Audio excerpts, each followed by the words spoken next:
The biggest challenges to people going on a trip like to Mars are physical, physiological, medical, psychological, just the activities of daily living even.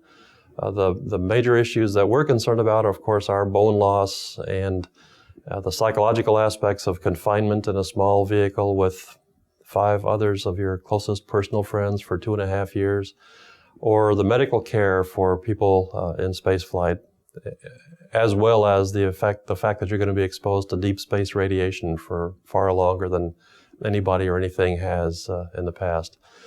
The bone loss issue is a focus of current research on the space station and on the ground, and there are some potential countermeasures being developed, not surprisingly including resistive exercise to make sure that the load on the body is appropriate for maintaining the bones as healthy as possible. There's also various pharmaceuticals, bisphosphonates and other kinds of medications that might help slow the loss of bone in spaceflight.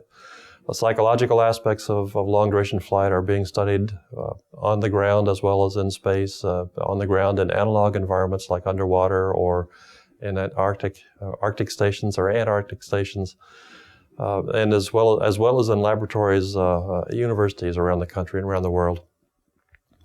The medical care issues are, as you might imagine, the problems of dealing with very healthy people at launch who may get injured or may develop illnesses during their time of extreme isolation and the 2.5-year round trip to Mars. And the question then becomes, how does one handle those medical issues? What kind of medical care capabilities are provided? Will there be a doctor on board as part of the crew? And what if the doctor gets sick? Who takes care of the doctor? Those kind of issues.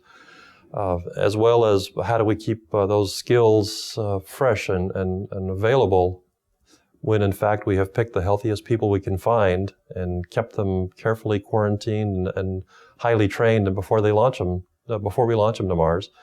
How do we make sure that the skills of the physician or the physician assistant might need in flight are maintained when the individual crew member may get ill?